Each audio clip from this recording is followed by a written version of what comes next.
மதுரையில் எய்ம்ஸ் அறிவித்ததை போல் நிச்சயமாக இல்லாமல் குறிப்பிட்ட காலத்திற்குள் கட்டி முடிக்கப்படும்.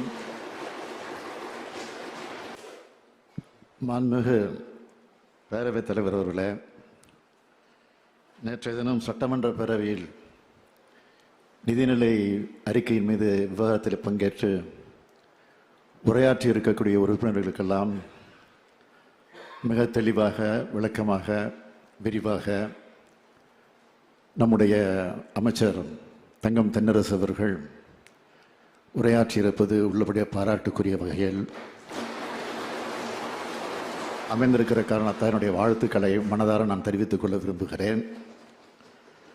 நேற்றைய தினம் விவாதத்தின் போது சில குறிப்பிட்ட சட்டமன்ற உறுப்பினர்கள் வைத்த வினாவுக்கு விளக்கம் சொல்லியிருக்கிறார்.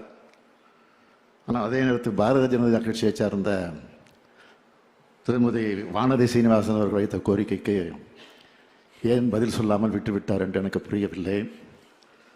அவர் ஒரு கோரிக்கை வைத்தார். கோவையில் நூலகம் அமைக்கப்படும் என்ற அறிவிப்புக்கு நன்றி தெரிவித்துவிட்டு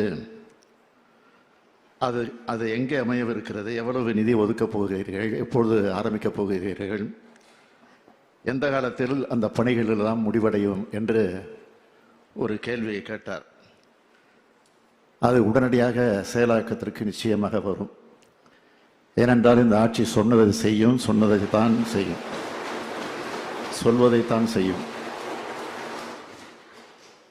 எப்படி மதுரையில் உலக தரம் வாய்ந்த கலைஞர் நூலகம் குறிப்பிட்ட காலத்திற்குள் கட்டப்பட்டு திறந்து வைக்கப்பட்டிருக்கிறதோ, அதேபோல் சென்னையில் கலைஞர் பல்நோக்கு சிறப்பு மருத்துவமனை, மதுரை அலங்காநல்லூரில் ஜல்லிக்கட்டுக்காக ஏறுதழுவுதல் அரங்கம் அமைப்பெற்றிருக்கிறதோ, இன்னும் சில தினங்களில்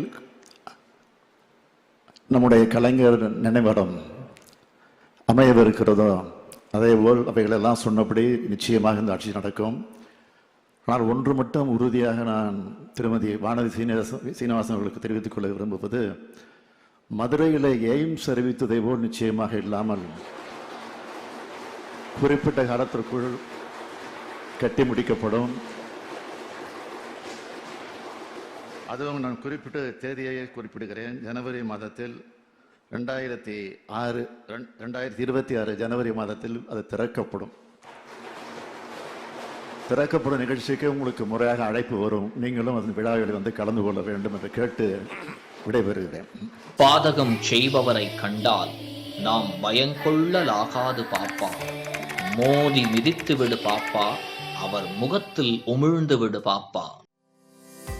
அண்மை செய்திகளை உடனுக்குடன் தெரிந்து கொள்ள இணைந்திருங்கள் இயம்நாடு தொலைக்காட்சியுடன்.